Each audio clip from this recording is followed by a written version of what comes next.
Hello friends, it is Stasia and welcome back to my channel.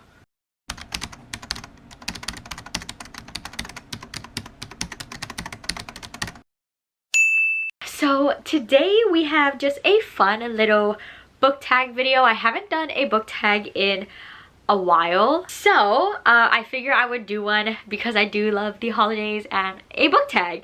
So I actually seen this last year on Bookable's account and I saved it knowing that I wanted to do it. So this is just a quick little 8-question book tag. This is called the Cozy Christmas book tag. So I have all the questions here, and because I need to be prepared, I have options for each question that I think I want to do, and then we will go from there. Okay, so the first question is, what is the most beautiful book you own? I love a lot of my books, so it's very hard to pick one because I love them all. Like, I think all of my books are gorgeous. And there were a few contenders for this, especially since I have like some special editions and stuff, but I didn't want to pick the same books like over and over again. So I decided to pick a book I'm not sure I've really showcased on this channel much, and that is my collector's edition of Anna and the French Kiss by Stephanie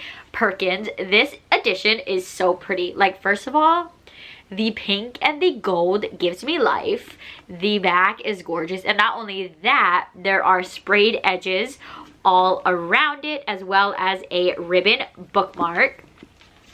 It has beautiful end pages and a gorgeous map of everywhere that the characters went. So I just thought that it was so fun. I think this is easily one of the most pretty books that I own. I think it's gorgeous and I could stare at it all day. It's just the light pink and the gold really does it for me. I feel like I don't have a lot of light pink books, so this is just, it's pretty. And I'm still hoping that she does collector's editions for the rest of the books, but we'll see. So that was an easy first question. The second one is the perfect tree. Will you pay more to get the prettiest edition of a book? And you know, this is probably very easy. I'm going to say yes. So we're going to move really quick. Considering I've paid more for these secret covers and dust jackets of one singular book, I would say yes, I would pay more. And that was a little sneak peek of my Stephanie Garber shelf. I have a full tour of that coming soon. Number 3 is build a snowman. Make a Christmas book stack, color, or theme. I had to do that ahead of time because I unfortunately don't have many. So here is my holiday book stack. I've read the bottom 2 but not the top 3. So my holiday book stack includes Murder Most Festive, Holding Out for Christmas, Christmas in Blue Dog Valley, and then the 2 that I have read is The Holiday Switch and The Holiday Swap.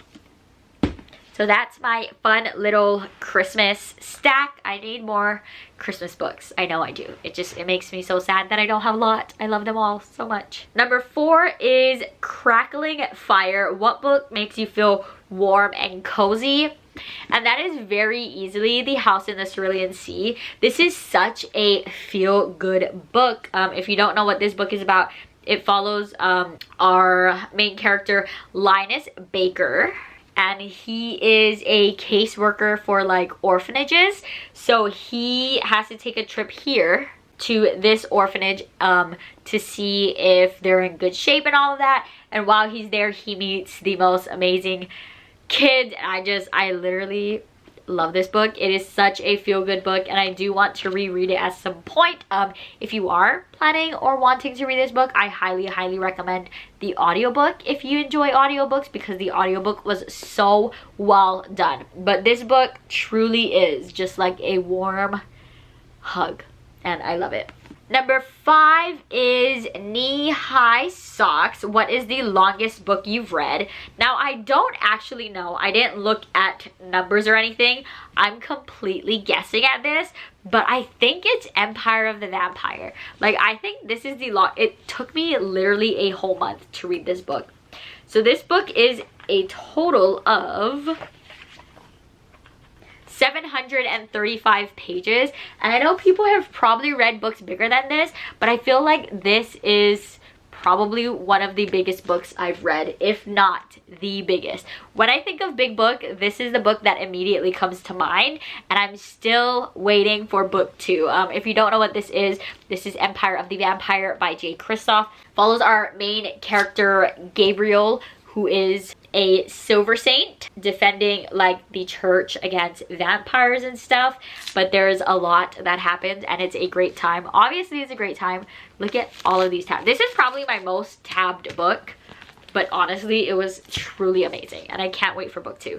But I think this is probably the longest book that I've ever read, which probably isn't super impressive because like I said, it's only 735 pages, and I know people read books that are like thousands of pages, but this is impressive for me. So this is the chunk. Next we have number 6, ugly sweaters. What's the ugliest book you own? See, this is hard because like the first question, like I said, I really truly love most of my books, but one thing that I don't love too much on my books is like actual people.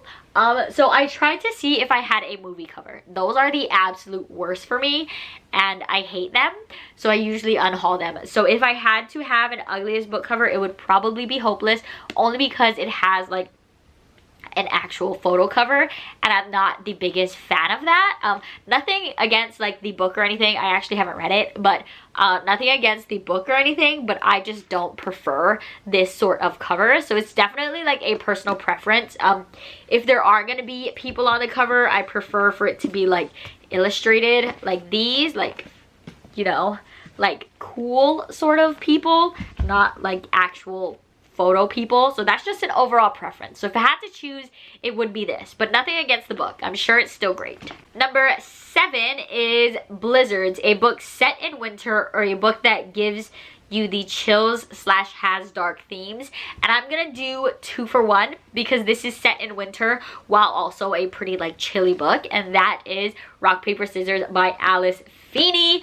So this is set in winter. It follows a husband and a wife who go on a vacation to this isolated like church turned B&B sort of situation to kind of work on their marriage and see if there's still something there to work for. But there's a whole bunch of drama, a whole lot of unpredictability. Love this book. The setting of the isolated setting in the middle of a snowstorm was seriously so fun. So loved this, and yeah, thrilling and both set in winter, so you're welcome. And then the last question, number 8, is home for the holidays. For the rereaders out there, are there any books you feel like going home? So I'm not big on rereading, but I would give you a book that feels like going home to me because this is the only book that I've ever reread, and for that is Carval. As you've seen, I have an entire Stephanie Garber shelf. This book in this series honestly is just like so near and dear to me, which is weird because I'm not a big fantasy reader, but I just love this series so much. I love how fun it is, how like whimsical it is. So this is very much like a going home book for me, and I always love to revisit this trilogy. So that was it. Just a fun little 8-question cozy book tag. I hope you enjoyed. I will leave all of the questions below if you would like to do the tag yourself. But that is it from me today. So you can like, comment, and subscribe down below if you'd like. All of my socials, follow me anywhere else, are in the description as always. I hope you enjoyed. I'll see you in the next one. Bye!